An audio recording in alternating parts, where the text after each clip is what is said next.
ये जो नज़ारा आपने देखा ये राजधानी दिल्ली के भारत नगर का है। एक सार्वजनिक पार्क जहां चारों तरफ गार्ड मौजूद हैं।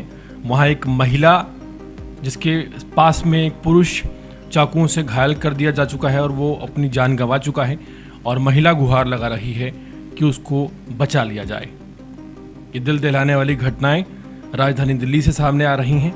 अपराध बेलगाम है, अपराधी बेलगाम है और दिल्ली पुलिस राजनेताओं की ड्यूटी बजा रही है।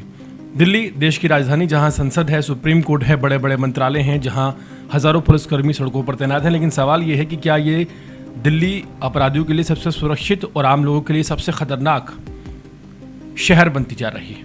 सिर्फ 36 घंटे के अंदर दिल्ली में एक दो नहीं बल्कि 5 सनसनीखेज वारदातें सामने आई हैं। कहीं दिन दहाड़े पार्क में चाकू चले, कहीं एक युवती के सिर पर गोली मार दी गई, कहीं 17 साल के नाबालिग को घर के सामने बुलाकर चाकुओं से गोद दिया गया, कहीं इंस्टाग्राम पर हुई बहस का बदला लेने के लिए 18 साल के युवक की हत्या 3-4 लोगों ने मिलकर कर दी।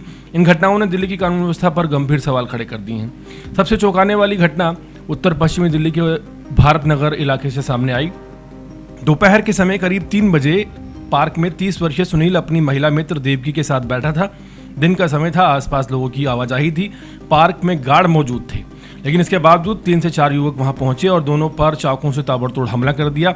सुनील को इतने वार किए गए कि अस्पताल पहुंचने से पहले ही उसकी जिंदगी खत्म हो गई। देवकी गंभीर रूप से घायल है। दोनों का एक वीडियो भी सामने आया जो शुरुआत में हमने आपको दिखाया। उसने आरोप लगाया कि कुछ लड़के उसके साथ छेड़छाड़ कर रहे थे और विरोध करने पर चाकुओं से हमला कर दिया गया। पुलिस प्रेम प्रसंग, रंजिश, छेड़छाड़ सहित सभी एंगलों से जांच कर रही है। एक नाबालिग को हिरासत में लिया गया है जबकि बाकी आरोपी फरार हैं। सवाल यह है कि अगर राजधानी के एक सार्वजनिक पार्क में जहां गार्ड मौजूद है, दिन दहाड़े किसी युवक की चाकुओं से गोदकर इतनी बर्बरता से जान ली जा सकती है, तो आम आदमी कैसे खुद को सुरक्षित महसूस करेगा।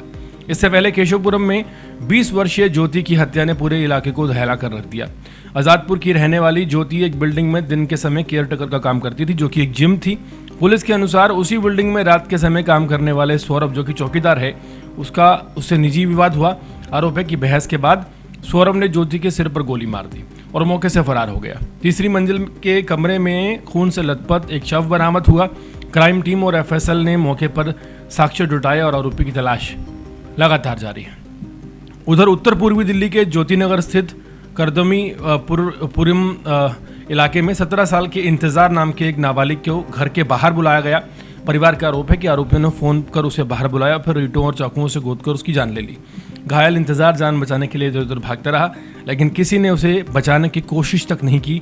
आखिरकार जीटीबी अस्पताल में डॉक्टरों ने 17 साल के इस नाबालिग को मृत घोषित कर लिया। पुलिस ने 2 मुख्य आरोपी अरमान और अफजल को गिरफ्तार कर लिया है, जबकि तीसरे आरोपी की तलाश जारी है। शुरुआती जांच में पुरानी रंजिश को हत्या की वजह बताया जा रहा है।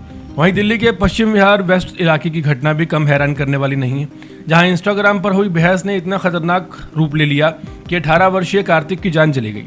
आरोप है कि नीतीश नाम का व्यक्ति अपने 2 बेटों के साथ कार्तिक पर टूट पड़ा। पहले मारपीट हुई और फिर चाकू से ताबड़तोड़ वार किए गए। बीच बचाव करने पहुंचे अनिकेत को भी घायल कर दिया गया। पुलिस ने मुख्य आरोपियों को गिरफ्तार कर लिया है, लेकिन ये घटना बताती है कि अब सोशल मीडिया की जो बहस है वो सड़क पर खूनी संघर्ष में दिल्ली में बदल रही है। इसी बीच मैदानगढ़ी में भी एक खौफनाक वारदात सामने आई जिसने रिश्तों को शर्मसार कर दिया। शराब के लिए पैसे न मिलने पर बेटे ने अपनी मां की फावड़े से हमला कर जान ले ली। चिंता देवी अब इस दुनिया में नहीं है। इस तरह की तमाम घटनाएं सामने आई हैं राजधानी दिल्ली में, और ये सिर्फ वो घटनाएं हैं जो हाईलाइट हुई हैं। पिछले 24 से 36 घंटे में ये वो घटनाएं हैं जो हाईलाइट हुई हैं, जो हाईलाइट नहीं हुई हैं, जिनके हमें अभी पुख्ता सबूत, या आप कह सकते हैं जिनके हमें विजुअल्स या डिटेल्स पूरे नहीं मिले हैं। वो खबरें हमने कल के लिए छोड़ी हैं। लेकिन आपको बता दें कि राजधानी दिल्ली में क्राइम का बुरा हाल है। दिल्ली पुलिस के आला अधिकारी, एसीपी, डीसीपी रैंक के जितने भी अधिकारी हैं, ये इंतज़ार करते हैं सिर्फ ऊपर से आदेश आने का, और कानून व्यवस्था यहाँ पर लाचार नजर आती है। एक आम आदमी देश की राजधानी दिल्ली में कितना सुरक्षित है? एक गंभीर सवाल इसलिए है कि दिल्ली में जो सरकार है, बीजेपी की सरकार, वो ट्रिपल इंजन की नहीं, 4 इंजन की है। राजधानी दिल्ली में जिस पार्टी की मुख्यमंत्री है उसी पार्टी का सारे एमपी हैं, उसी पार्टी के जीते हुए विधायक और मंत्री हैं, उसी पार्टी के काउंसलर हैं, उसी पार्टी का मेयर है, उसी पार्टी के एमसीडी के चेयरपर्सन और डिप्टी चेयरपर्सन ज़्यादातर हैं, और उसी पार्टी के अधीन केंद्र सरकार आती है और दिल्ली पुलिस भी आती है। सारी सुरक्षा एजेंसियां, सब कुछ ज़मीन से लेकर आसमान तक, हवा तक, सब पर कब्जा एक पार्टी का है। और बावजूद इसके अगर राजधानी दिल्ली में कानून व्यवस्था का इतना बुरा हाल है कि 24 घंटे में 5 जघन्य वारदातें हो जाती हैं, और जो कि रिपोर्ट की गई हैं हाईलाइट हुई हैं, जो हाईलाइट नहीं हुई वो इससे कहीं ज़्यादा होंगी, जिनके बारे में हम आपको कल बताएंगे या परसों बताएंगे। तो इस तरह का जो वाकया सामने आ रहा है राजधानी दिल्ली से, ये बताता है कि ये देश की राजधानी नहीं, क्राइम की कैपिटल बन चुकी है। जिस तरह का मामले सामने आ रहे हैं, जिस तरह की बेखौफगी है अपराधियों में, ये साफ दिखाती है कि सरकार के पास दिल्ली पुलिस से अपनी सुरक्षा लेने के अलावा या राजनीतिक एजेंडे चलवाने के अलावा और कोई काम नहीं।